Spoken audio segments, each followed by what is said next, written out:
Hello, and again, welcome to Bit Depth. I'm Santiago Ramones. Across from me is Dustin Ragland. Hello. What's up?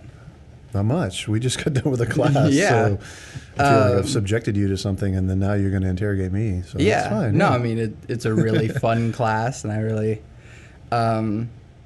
if I were to, whenever I was deciding to change majors from vocal music ed, Yeah. and I was like, there might be like some leeway time. Maybe I might finish this bachelor's or just a bachelor's before I go to ACM or something. And I like highly considered doing a philosophy major. Totally. But I just ended up just jumping over here to get the bachelor's anyways. Yeah. But regardless, I really enjoyed the philosophy aspect of the usual first question on this podcast is, what do you do? So it's probably a combo now of being a teacher. So I've been part of ACM for 6 years now, as an adjunct for a while, and then now for a couple of years as a full-time instructor. And the adjunct thing, could be full-time, it could be one class semester. It kind of would just vary over the years. But I've done that for a while, and it began as something I did in the midst of being a traveling musician. I traveled and played drums for an artist from Oklahoma City for about 11 years, really, as a full-time thing. And then it's really occasional now if we're still doing stuff. And then, so the teaching side is one thing of that. And then I have a small studio, do production, recording there. Independent artists come in, bands, songwriters. I do composition there. A recent thing that's been common has been doing composition for podcast music and for short videos, internet, things like that. And then obviously a lot of tracking and recording, remote tracking sometimes, things like that. And then I'm on staff at Frontline Church in downtown Oklahoma City as the main audio tech there, and also kind of a quasi-music directorish role, especially like special seasons. So when Christmas Eve rolls around, or Easter, Good Friday, or Advent as a whole, we do tend to have like more special services. So I'll help kind of arrange songs and reimagine some layers of music and help do a lot of like programming for tracks that we play live and that kind of thing. So between those three-ish jobs, it turns into some kind of role of being a musician. And it obviously ebbs and flows over time. But that's kind of the three big things right now that are going on. What do you, of these things, what do you consider being the most of, like, this is who I really am? Yeah, I mean, probably the being a musician part is the most fundamental, which I was very, fortunate, lucky, all of the adjectives to be able to like, do that really as a job right out of college, which wasn't my intent. I was intending to go just keep kind of doing college for a while after undergrad. But so I consider that's probably the most core, but I also know that I don't ever want to be somebody who's like, no, I'm really like what I do. My job is I'm really a musician when 90% of my time I'm spending, which is not the case now, but like the majority of time I'm spending doing these other crafts or tasks. So, I mean, I think in terms of like career, like craft, it's figuring out how to become really to let that identity also allied into being a teacher of music and in ways that aren't necessarily the kind of traditional teachers of music path, whether it's kind of the traditional pedagogy path or classical music or jazz based. It's contemporary music, which again is sort of or is really brand new and something we're trying to pull off here. And a lot of other people are. And so it feels like there's a future there, but it's very undefined what that whole academic world looks like. Because I believe in the academic side, but I also believe in the way that being a creator subverts academic pursuits at times. Sure.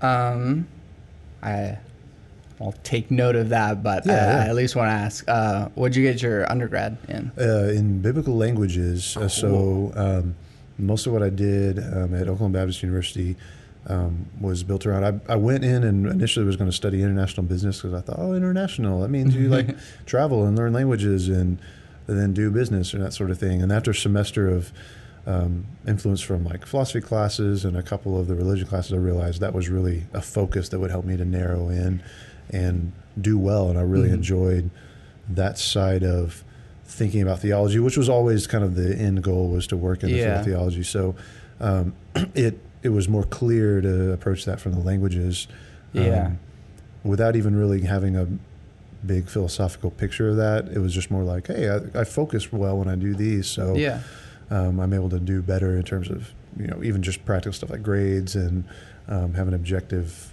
things to accomplish. So anyway, I did that in my minors in English, so did a lot of like extra literature and philosophy studies underneath the languages side of stuff. Yeah.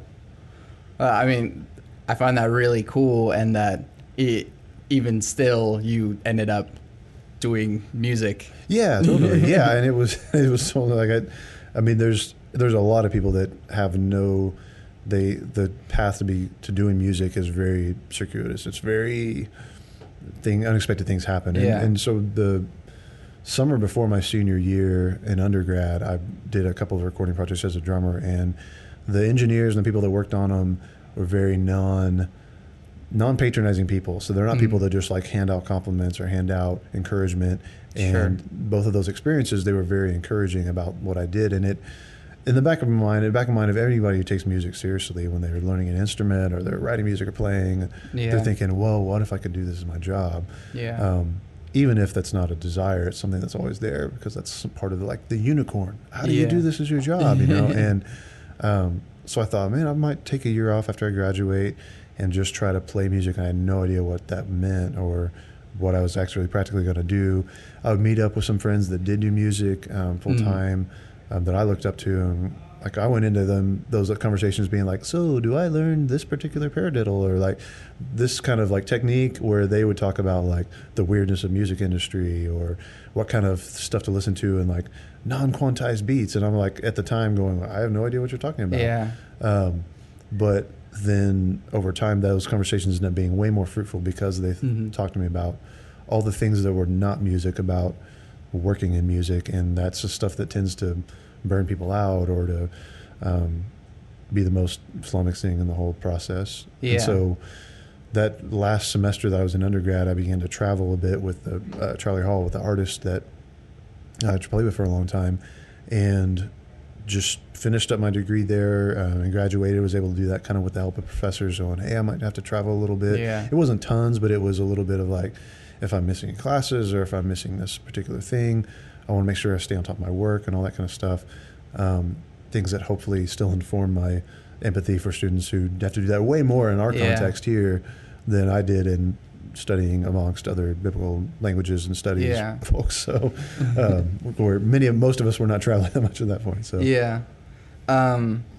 at that point, like what was sort of your end goal in studying biblical languages? I mean, I think I went into it with a vague, I knew that I enjoyed thinking about the process of faith, and I knew I enjoyed thinking about the things that undergirded it, but I didn't really have a whole lot of like, that just wasn't something that people sat around and talked about. There was no context for that. It was, you did that either within the context of church or you did it within the context of like parachurch things like Young Life or FCA or something like that. But there was no, it was just kind of like, oh, that's just what you do as part of other things that you're doing. But then being in undergrad, even that first semester, again, seeing the world of philosophy opened up into an intro to philosophy class.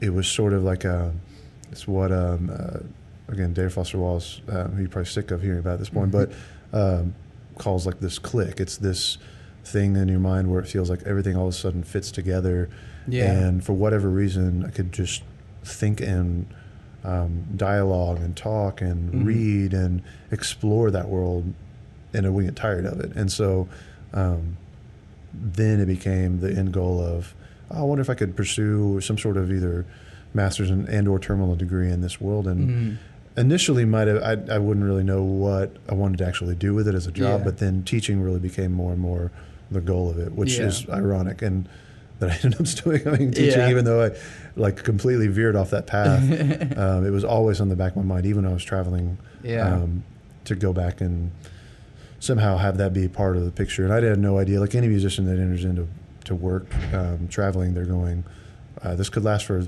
30 days, it could last for 20 years. There's no real way to tell. And so it was always there as something in the back of my mind. But and then aside from that, like going even farther back, how did you even get started with music? In in 8th grade, so I'd grown up always interested in music, ever since I was a kid.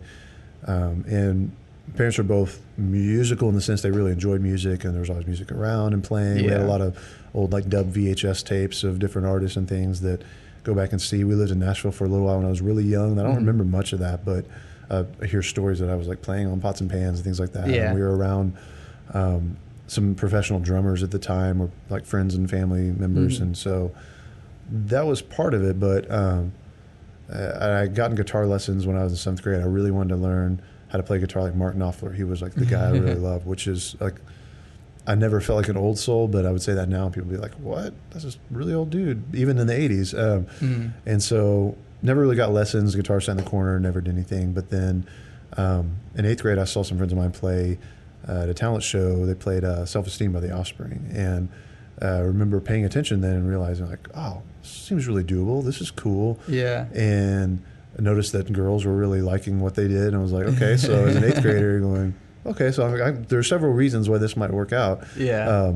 And being a tall person, of course, I played basketball, but I was not great. I wasn't terrible. I wasn't great. It was just kind of in the middle of it. There's a fine line between being tall and cool and graceful and being just lanky and awkward. Yeah, I was mostly on the lanky and awkward side of that equation. And there were guys that were really, really great that was around.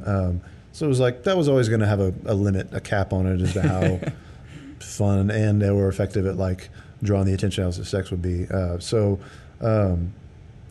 And so I just, my dad actually was a drummer, and although we'd never really talked or done a whole lot of musical back and forth, there wasn't oh, sit down and play drums. It was just that was always something that was a part of the picture in the background.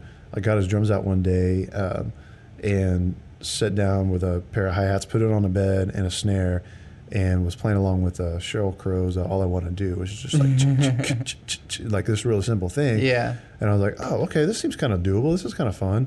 And so then slowly over time, my parents were divorced at that point, so I would go down to my dad's every other weekend in Norman and would slowly start to build up this drum set that he had. And this was a full-on rack, Gibraltar rack and all these toms and cymbals and everything.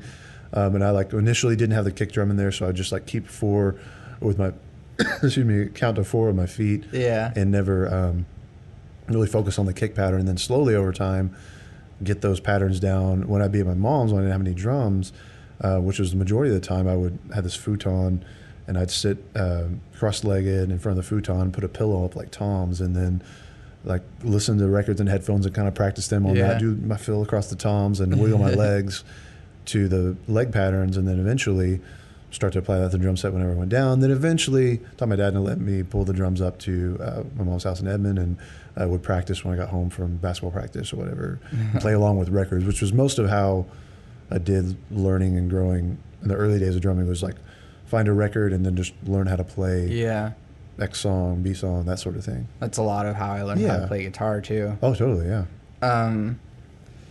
And then how did that sort of turn into a bigger sort of real thing? I mean, partially through playing in bands, kind of playing in all these little aggro punk indie rock bands. It was, I'm trying to think of some musical heroes were For Love Not Lisa and Helmet and Drive Like Jehu and Jawbox and Sensefield and some of these different bands. What are broadly emo, but in a way that has nothing to do with probably what people call emo nowadays. Yeah. That just didn't exist then, but was coming into being. But definitely more hardcore. So I'm picturing emo Fugazi level emo, not American Football or something like that, and definitely not My Chemical Romance or something. Yeah. So nothing that there's anything wrong with either one of those bands. I love American Football, but started playing in bands. We were doing that kind of music, and then I also was playing some stuff in church and youth group growing up. So I was playing some different styles, and a lot of the stuff I was playing in church was kind of quasi-improvisational, you're kind of having to flow with the different moments of the service and what's going on there. And so it was neat to have those two different influences going on, a much more rock and roll world and then a very almost session player-oriented world. And it was always a world that I kind of tried to sit between, really, as I was growing up as a musician, to where I really did believe in the scenes and the playing according to the unwritten rules and the quasi-written rules of like being in heavy music and all the little arbitrary things that we thought were cool and not cool, while also playing in worlds where there was no real like cool or uncool. It was like being able to adapt to styles and improvise in the moment. Even if it wasn't difficult music, it was something where you had to pay attention to everybody around you and what else was going on, and play with dynamics and more techniques than one particular genre would have. And definitely when that one particular genre was loud and heavy. So so it was always a world I was between. It sometimes caused tension. Like I didn't play very heavy some of the early days when I was playing, and that was an encouragement from people on the outside to be like, play heavier. Like what you're doing technically is great, but it's not hitting the drums loud enough. And so to really fit in that world, and that's also part of playing in clubs and not having great sound and all that kind of stuff. Sure. Then the other side, I remember I was in a punk band for a little while where we actually did have a conversation of like, hey, can you play a little more messy? And at the time it was kind of like, it wasn't pretentious like I was some like super precise player, but it was like, it just wasn't the same fit.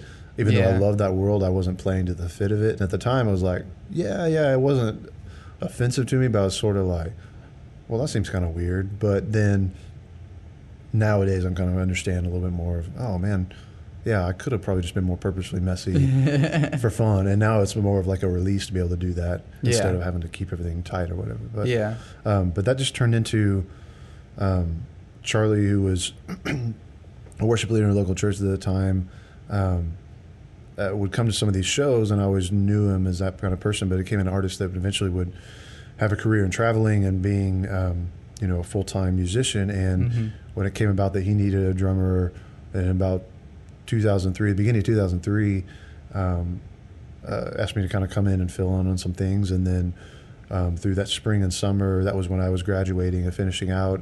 And that summer was like, hey, I don't see any reason why you shouldn't keep filling in. And that was like the DTR. And we just were like, okay, well, and then kept doing it for 10 years after that. So, jeez. Yeah.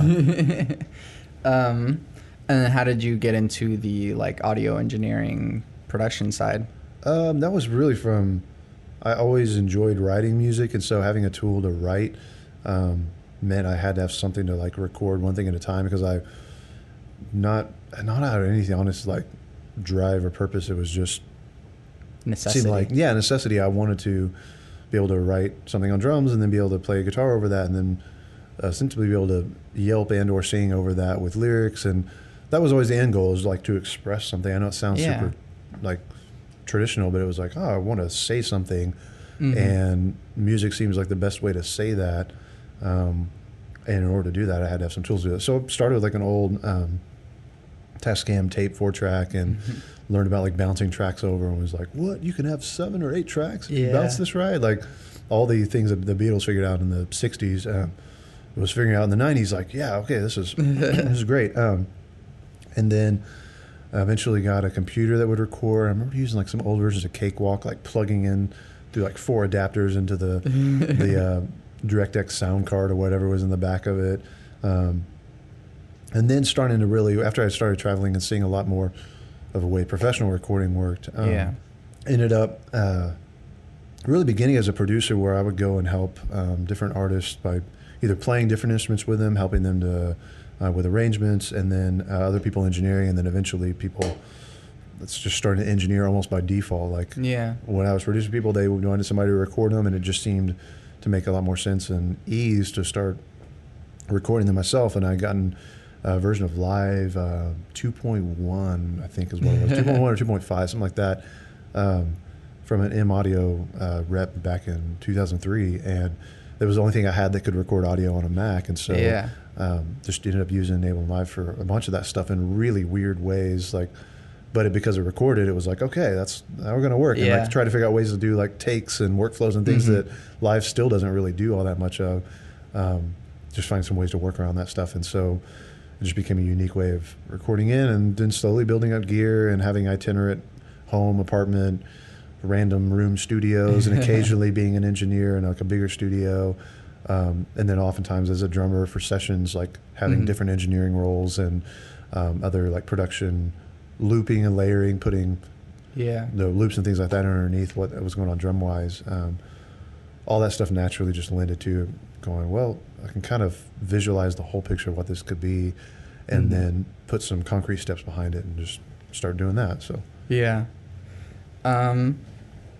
so I mean, I find it really cool that like you've been able to sort of non-traditionally, although traditionally, like gain all of this experience through the music industry. Yeah, totally. In a way that, like, I mean, especially for working at a school now, like, you know, for all other applications of education, you know, one has to have like a bachelor's degree or a master's to teach that way. But ACM is interesting in the way that like the experience honestly speaks more than an education. And so, even though you have your bachelor's in something almost entirely unrelated to music, that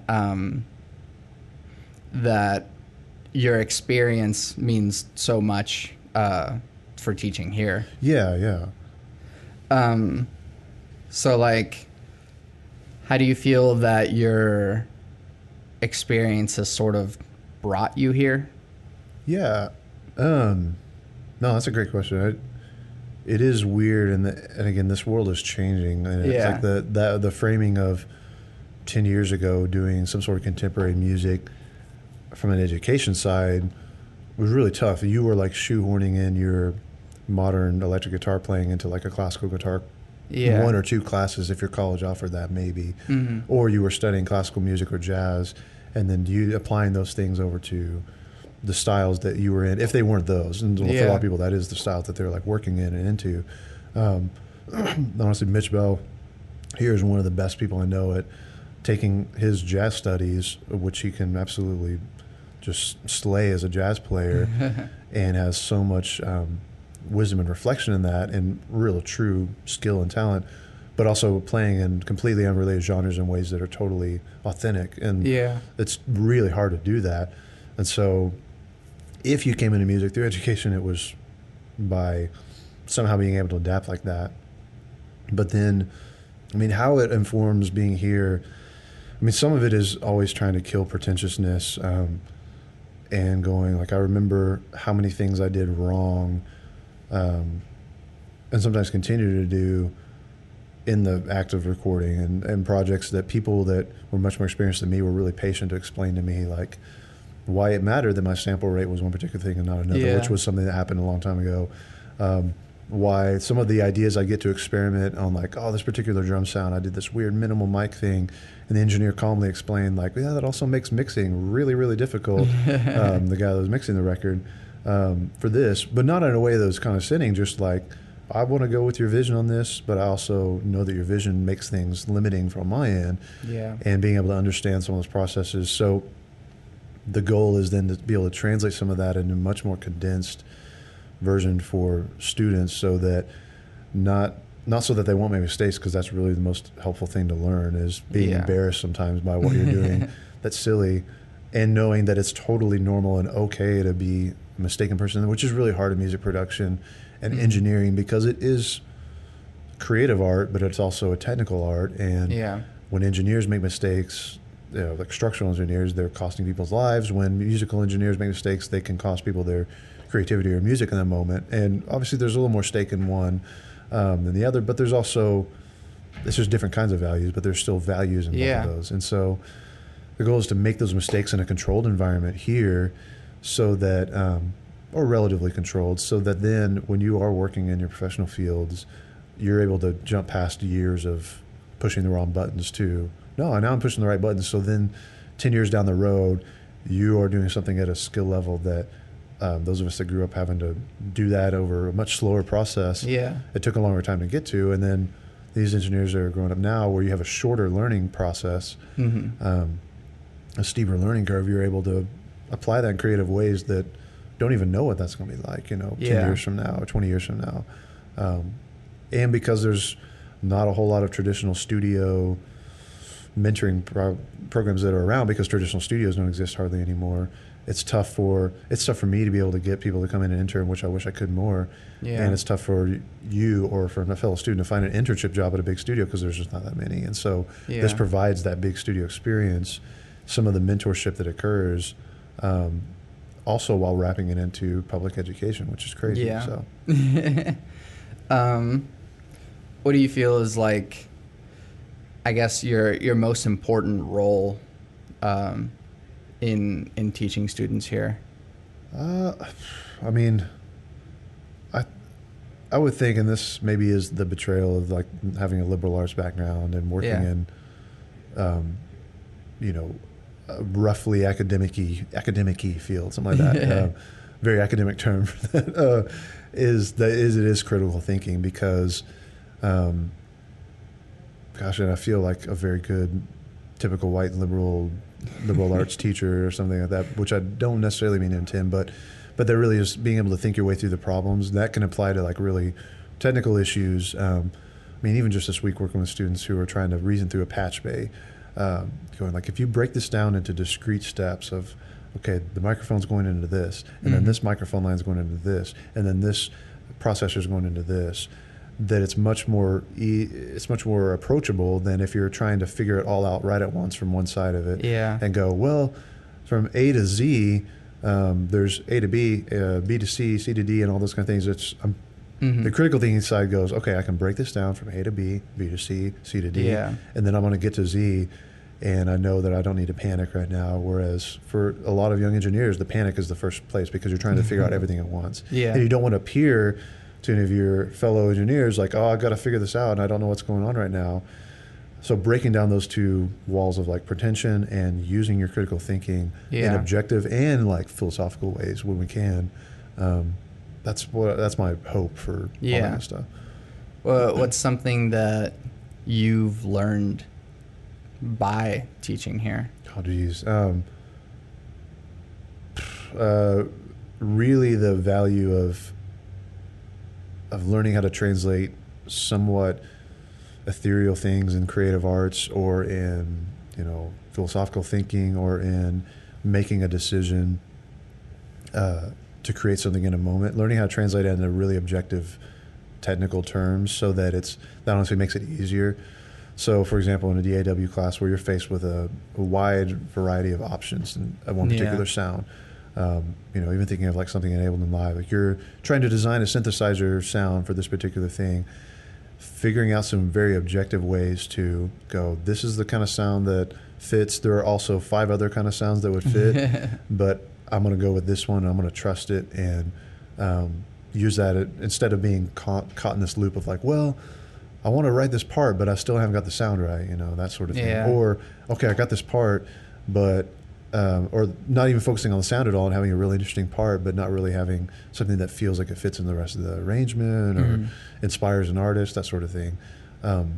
It's really learning every single class and semester new ways in which to do that. Yeah. Because it is tough to translate those things, and which then forces me to learn new ways of even thinking about it, and new information even. So. And at the same time, putting a joke in between everything that you do, exactly. Which is probably one of my favorite things about being in your classes anyways. Well, part of that, I appreciate it, but part of it is a way, there's definitely coping mechanism inside of it, of like, for myself, as a generally shy person, being in front of a room of people, and then also being this is the progressive coming out of like, being in a situation where I'm placed in a position of authority on a subject that is fairly democratic. I mean, creativity is one of the more democratic subjects, and leveling kind of subjects. So then I get nervous of like being in that too much authority, a very self-deprecatory thing. And then the breaking of that tension just comes from joking. But it's also honestly a way of just trying to get people to relax and to feel at ease, to feel like their thoughts are going to be valid, and if they don't necessarily know what's going on, that they can still ask questions. And that is very honestly, every single time, I say it so many times that people are sick of it, of like, they're never bad questions. Your question is probably in somebody else's mind. That's definitely the case. It's just not everybody believes that. And I'm the same way. I've laughed this semester being in a graduate class now, again, after not being in school for 10 years, laughed at how nervous I get when I'm answering a question in class. And and I feel like I've got the content and I'm still kind of like, well, but it's actually like I'm totally, and I'm on the other side of that so much that it's just weird to be back in that position of like, oh crap, I'm a nervous student again, you know? So, well, I mean, and I try as your student to sort of get rid of that in a way that's just, if you ask a question, just answering it as honestly and as upfront as I can be, instead of being so crippled by the anxiety well, everyone in here is listening to what I have to say now, and now I have to say something smart. Totally. And, you know, at least over time, over blunders of just like saying something wrong and just, no, that's wrong. Yeah. Okay. And totally, yeah. it's okay. But a very bad transition into the second part of this podcast. What do you believe? What do I believe, man? In general, it's probably ever evolving in one sense. And it's always in the context of, you know, I've grown up inside the Christian religious tradition. I grew up in Baptist church for a while, and then went to an interdenominational church, which is, I'm still in kind of interdenominational world. And if there was a denomination that I feel the most fitting into, it's some kind of version of Anglicanism, like relatively liturgical, high churchy, stylistic thing, mostly like an Episcopal church in the States, but Anglicanism only because I haven't really belonged to Catholicism, and there are some pieces that I feel like are impenetrable for me, always growing up in a low church, quote unquote, that I appreciate the blending of that happens in Anglicanism, even though the low churches really distrust them and the high churches really distrust them. It's all funny. But so there's that form around it. But in terms of believing, I think in the past, 5, 6, 7 years, I've really been both convicted and very kind of contemporary evangelical terms. Felt the conviction of belief really being a function of what my actions are, and not that in the context of Christianity that I'm being saved by what I'm doing, or that doing the right things then guarantees, either the outcomes that are part of most religious traditions, nor does it guarantee a form of righteousness in any way, but more so that it reveals what I believe, like that what I'm doing and saying and how I'm behaving towards others is not defining it, but it's really revealing what it actually is. And that can work both ways too, to again convict backwards into going, man, I'm saying all this stuff, and I think I cognitively have, like, in square terms, I cognitively have acquiescence to these ideas about, specifically the kingdom of God or something, but what I'm doing has no relation to that at all. So am I just really saying that? And I think there's some, there's timely workings out of that, of, the whole evangelicals voting for Trump thing becomes very, like, the rift is seeing, like, there's a lot of saying what you believe without actually having that change anything about your life. And the idea of metanoia in Greek, the repentance that comes about in biblical scripture and even in just language terms, that really is the changing of mind, the changing the way you think about things. And one of the most helpful forms of metanoia has been the acting out empathy. And so allowing empathy to reveal to me what I'm actually believing and what I'm actually truly trusting in, both metaphysically, in terms of religious faith, which I think is the source of the fountain of all the stuff that's coming out, but also where I've either kind of tried to throw my hands on top of the fountain a little bit and keep the water in, or keep that from informing something because it cost me something or is uncomfortable, or and that's probably a daily revelation of, well, I say I believe this, but I don't know that I actually do. No, does that make sense? And I want to be specific enough that it's like that I'm not coy about, like, being a devout Christian or being progressive as a Christian or being conservative in some ways or whatever, but also want to not wrap it up in like those terms or political terms or whatever. Yeah, exactly. So. And I find that very refreshing too, that obviously where we live and everything. That having the understanding that you do, especially confronting all of the different philosophical ideas that are constantly hammering away at your faith, that it's, while obviously nobody has the answer, that you're able to find where you exist within all of those other questions. Totally. I mean, and the thing that's sort of like, again, we've encountered that, you and I, and a lot inside of the context of music and meaning, which is about which is this survey of philosophical ideas. But the whole way that, when I talked earlier about that being like the click, that was this thing that made me want to constantly explore it, is that it really does feel like the way that most religious people go through, and most non-religious people, that as broad as I can put those two terms, like they go through crises of faith where sometimes that is where these ideas that feel very lofty and make a lot of sense when they're ideas, they get worked out in real life and it turns out they're not making any sense at all, or that it's extreme suffering or pain. And that's a tradition that's been lost in the kind of theologies of victory that evangelical Christianity, but really even broadly, it's probably been in every kind of movement of Christianity the past 50 or so years, post-revivalist, modern revivalist, and dispensationalist stuff, and post-fundamentalism probably in America. Most of it is a theology of glory or theology of victory, where suffering really gets taken as a sign of like you did something wrong, or you are not in this particular covenant or whatever, whereas suffering really is an integral part to a crisis of faith, to reveal something, to go, coming back to the question of what do I actually believe in this case, it can be cliche, but it really, when you're actually suffering, it's not cliche at all. It's something that is just as real as any kind of big lofty idea that hasn't encountered reality yet.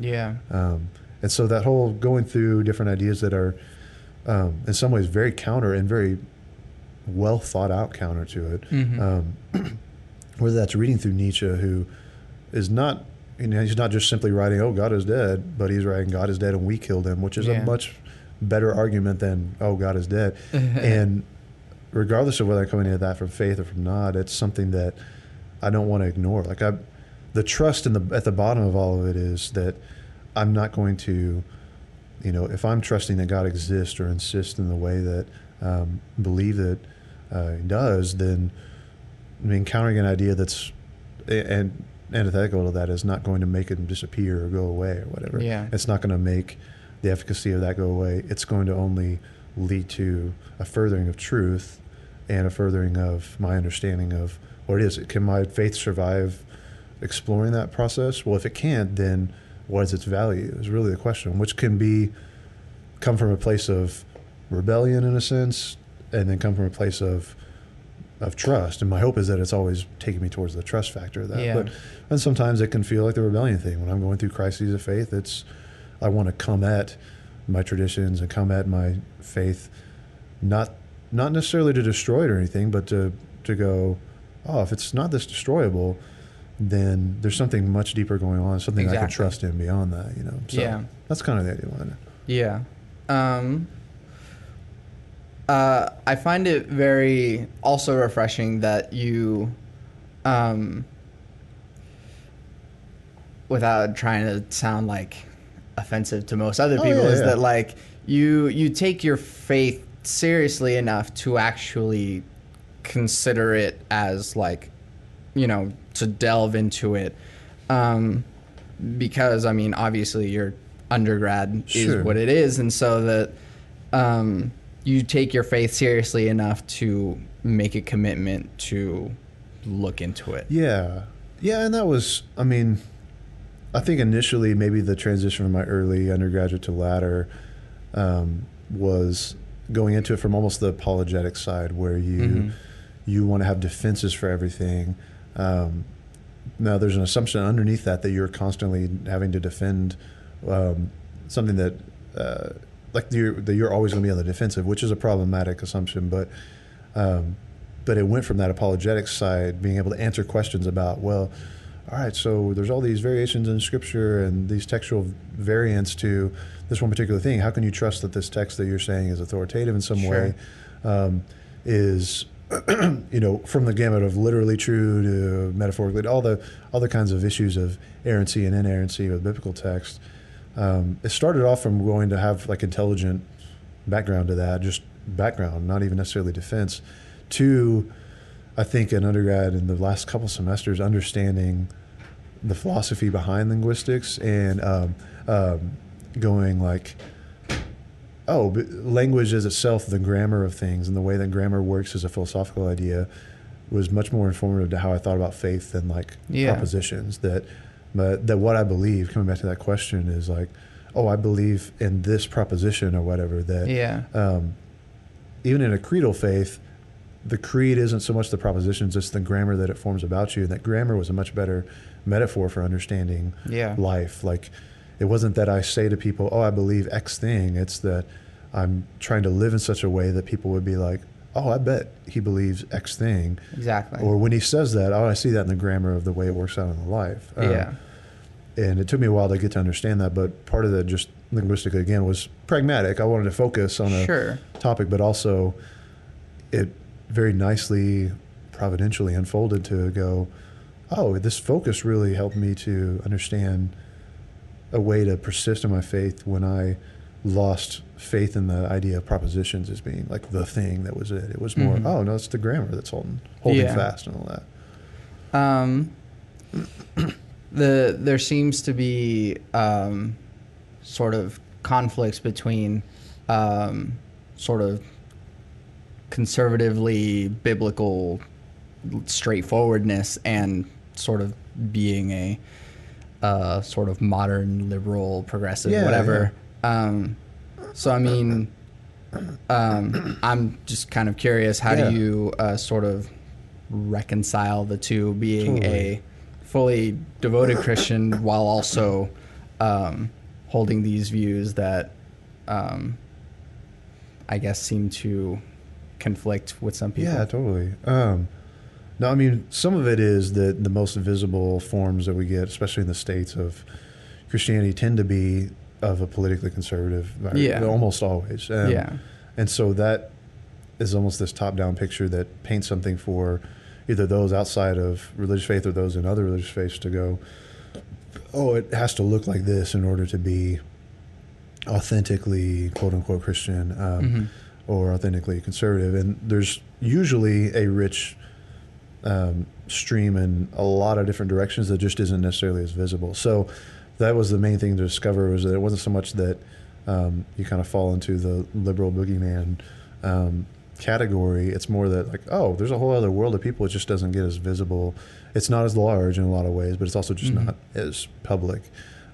Or some of the mistakes of liberal Protestant theology, which is a specific kind of period of, it's not like liberal politics or liberal like economics, but like a specific period of like mid-century German, mostly German and American philosophers, theologians. The problem was trying to pull out all of the metaphysical things that we want to be coy about, or maybe perhaps were embarrassing philosophically or embarrassing in terms of just movements in time, before we could like sometimes lazily grab onto like, quantum indeterminacy, therefore the Holy Spirit exists, while that can be, I think that's a fun illustration, and I think it's not without merit. It's not like the thing, not necessarily ontologically the case, but it was really that those mistakes, being embarrassed about the metaphysics of it, didn't really do as much good as people might have thought. And so more left-leaning believers are trying to figure out their philosophical language for that, and there's been some really great theologians of doing that.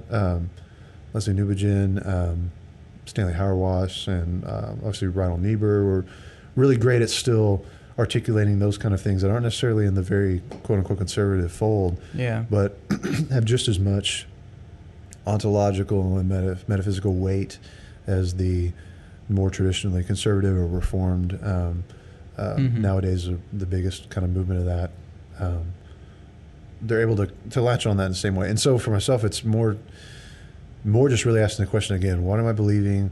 And what it looks like is something that I don't want to discount it because it falls under some sort of like broad American political shape, whether that's liberal or conservative, to go, when it looks like, there's a fallacy in reading modern political or philosophical or anything movements back into Scripture. Sometimes it's linguistic, like going, dunamis, that means power. So really, power of God in Scripture is the dynamite of God. As we get dynamite from dunamis, no, they didn't have dynamite. Paul wasn't writing that thinking, oh, this is like dynamite, because that's not his context at all. Mm-hmm. He's like, this is the word for power. We just got dynamite from it later. Same thing if I'm looking at, trying to pull attention away from,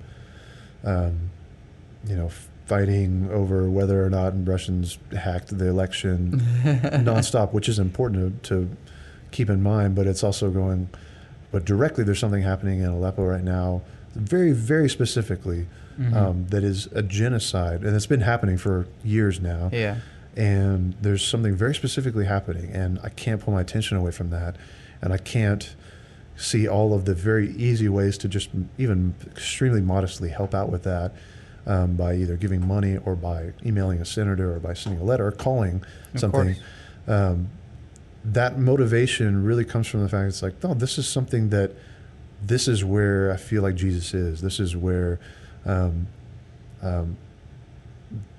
if there's a place for a person of faith that's going, that the point of our life is that someone else laid down a life for us in order to grant us a level of being able to live and be among other people and have empathy with them, that the first step of that is then finding the places where they are in the most need. And even if it's something that passes by in a week and then next week we're talking about something different, there's real concrete help that goes from getting a couple of sleeping bags to kids there, or getting 6 months worth of giving down to be able to fund either a campsite or fund some paperwork to be able to get refugee papers to get to Jordan or to get to Lebanon or to get to Turkey or to get to Iraq, even to get out of Syria. That all those things they don't necessarily, it's not that then goes back into my religious faith and then informs it, but rather that when I'm trying to honestly look at it, that's where those things sort of go. And if they fall under typically liberal categories, then great. Some of the things that are more contentious, whether that's dealing with like how to deal with LGBTQ folks, what does Scripture deal with that? How do individual churches deal with that? Yeah. They're really, the way that the church is so poorly approached, even that specific issue, dealing with homosexual, transgender folks and queer folks, they've done so poorly with it. My conviction is to spend a long time listening, and a long period of just listening. And the listening process means that you are engaging someone as completely within their rights to be who they are and express who they are. Yeah. Not out of a vague liberal idea of self-expression or equality even in and of itself, but that equality or self-expression or that sexual or gender expression is something that comes from, you understand that by your reasoning through Scripture, you understand that by your reasoning through faith, not you understand your faith in terms of equality. You understand equality always in terms of faith. And if I'm like being totally honest with myself, the way I'm understanding that is that I'm understanding that this is a biological thing that people are born into, that they're finding ways to express, and that by no means gather someone more advantage by saying, oh, I'm gay, or oh, I'm not gay, or oh, I find that my gender is not something that's easily binary. That's not something that somebody just does to, like a climate scientist, getting more money to promote climate change or whatever. It's like that's not the case. This is someone who their vested interest is being themselves. And the place of listening and the place of equality and the approach of a faithful person is to say, no, I want to hear, I want to know what your experience is as much as I can, which is always going to be limited. But I want to know what your experience is before I'm saying to you, oh, this is that and this is wrong or this is right. But to say, no, you are someone who's valued because you are, and that's it. Yeah. And to go, okay, now that we have your value there, because you simply exist and because you simply are a child of God in very traditional terms, that doesn't get an asterisk because of your sexual expression or your gender expression or any of those kind of things. And working hard to make sure those asterisks don't stay around, but doing that from a place of being within the church and being within faith communities is partially the goal. Yeah. And that's this going back to the same sort of trust that I can read Camus and not feel like, oh yeah, my faith is going to somehow disappear because I've read this thing that's so antithetical to it in some ways, but rather that it's strengthened. The same sense to go, I also have trust that the church and that the broader Christian faith, they're going to recognize humanity in the people that they are dehumanizing, and that's something that is a trajectory. But hopefully the trajectory of that is always going to be this, or that I trust that trajectory is going to be what happens. But it may mean that I have to either counter or be ostracized by more conservative friends or more conservative sisters and brothers. And that's okay. That's part of the process of it. And that, again, as long as I'm not doing it so that I feel like I'm somehow superior to them, or I'm somehow superior to myself or a previous version of myself or whatever, that I'm not doing it out of a selfish motive, and that's the hope or whatever. Does that make sense? Yeah. Hopefully that's all clear. I'm trying not to be like super wordy about it. But. Yeah. And I mean, dang. Okay, there's one, two more questions-ish. Okay.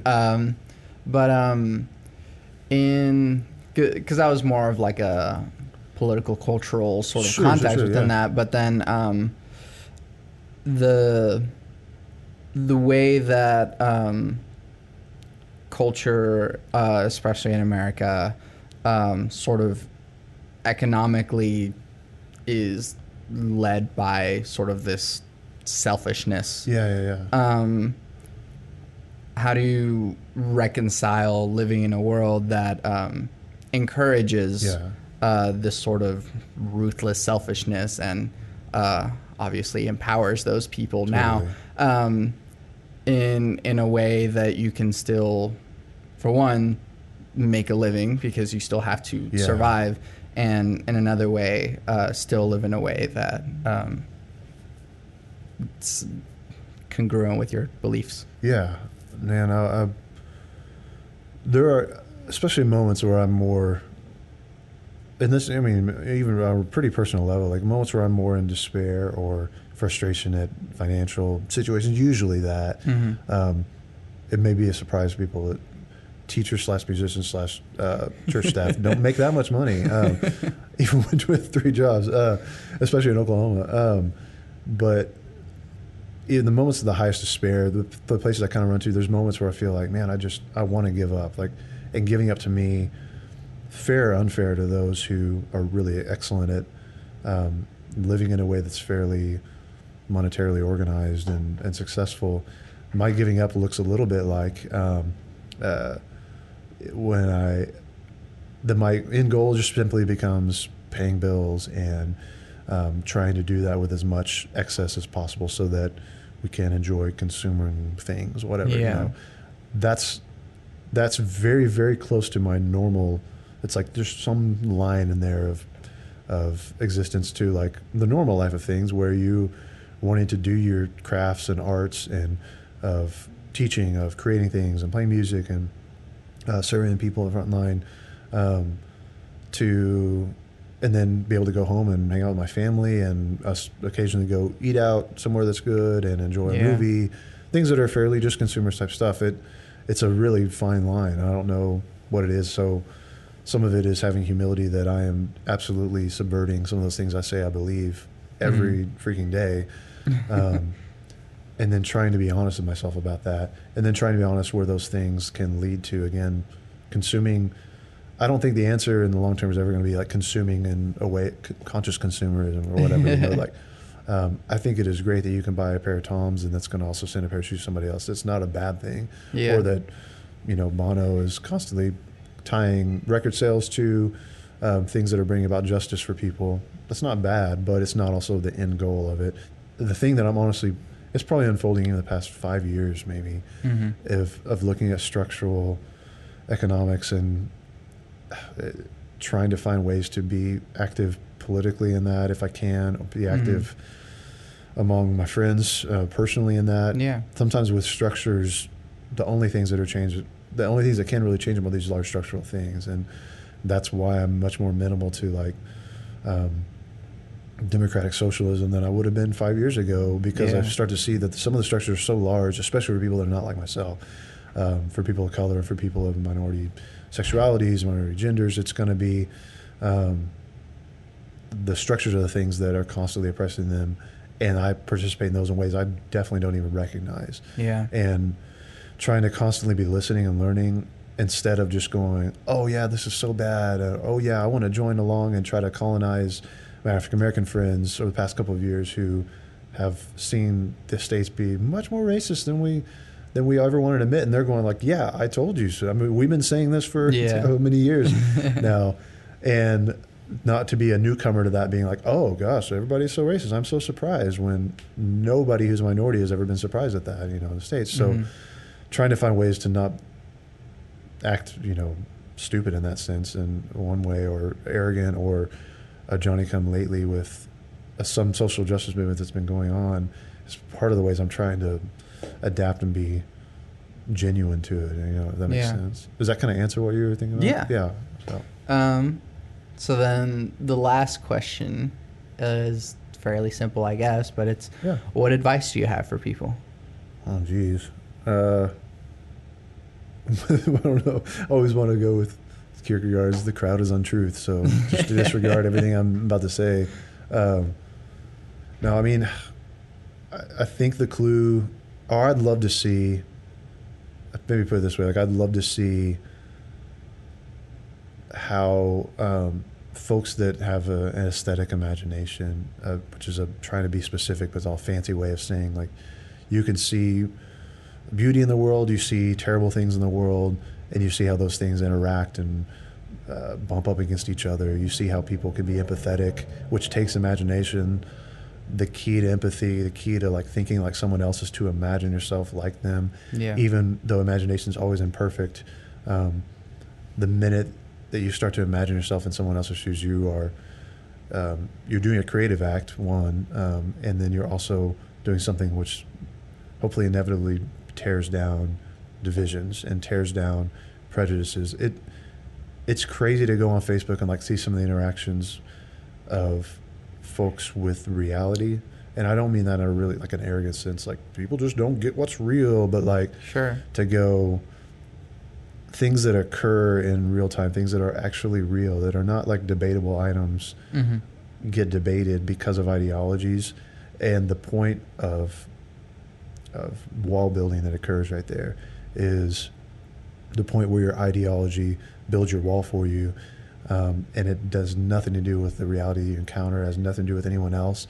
And then once you get that ideological wall built, you're safe. You live behind it. I'm picturing like in Belfast, people built walls between different parts of their own neighborhoods, their neighbors, because they were throwing bombs at their neighbors. And there's people that live by them that have a geographical closeness, but their ideologies cause them to build literal physical walls to prevent them throwing Molotov cocktails at each other. And that is essentially what happens in language and these social interactions we have online, which evolves in 5 years to something totally different. Who knows?